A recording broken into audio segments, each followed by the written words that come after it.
Muchumarri issue గురించి మాట్లాడుతుంది.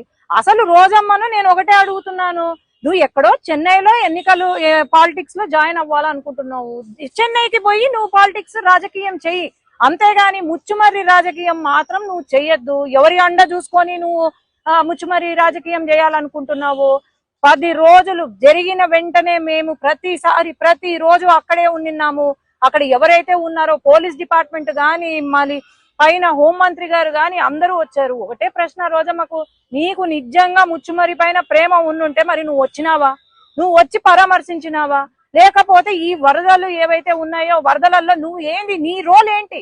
నువ్వు మేకప్ వేసుకొని అక్కడ కూర్చొని మాట్లాడడం కాదు, నువ్వు ఏం చేసినావు? కనీసం నష్టపరిహారం ఏమైనా ₹1 ఇచ్చినారా? లేదు. కానీ ఊరికే మాట్లాడడం కాదు. జగన్మోహన్ రెడ్డి గారు మరి ఆయన ఏం మతి స్థిమితం తప్పిందో మరి ఏమో అర్థం కావట్లేదు. నేను అదే అంటున్నా, వైసీపీ పార్టీ ఏదో ఆయనకు లండన్ లో ట్రీట్మెంట్ ఇస్తున్నారంట. ఆ ట్రీట్మెంట్ ఏదో లండన్ లో, ఆ పార్టీ కూడా లండన్ లో పెడితే బాగుపడతావు నువ్వు కూడా. ఎందుకంటే ఇక్కడికి వచ్చి రాజకీయం చేస్తే ఎవ్వరూ ఒప్పుకోరు, అది ఈ టైంలో. చంద్రబాబు నాయుడు గారు ఆయన ఏజ్ ఎంత అండి? ఆయన ఏజ్ కి మించి డే వన్ నుండి అక్కడ తిరుగుతున్నారు, రెస్టే లేదు. ఇంకా మేమైనా మాకు వరద తక్కువ ఉంది కాబట్టి మేమైనా రెస్ట్ తీసుకుంటున్నామేమో గాని, అంత వయసులో పెద్ద ఒక ముఖ్యమంత్రి హోదాలో ఉన్న అతను ఆయన 24 గంటలు కష్టపడుతున్నారు, ఇంటికి కూడా వెళ్లకుండా కష్టపడుతున్నారంటే, వీళ్ళు మళ్ళీ ఆయన పైన మాట్లాడుతున్నారంటే అసలు సిగ్గుపడాల వీళ్ళంతా. అదే గనుక ఈ వరద గనుక వైసీపీ హయాంలో వచ్చుంటే గనుక మరి ఏంటి పరిస్థితి? ఈరోజు వైసీపీ బోట్లు కొట్టుకొచ్చినాయి బ్యారేజ్ కి, ఎందుకు వచ్చాయి?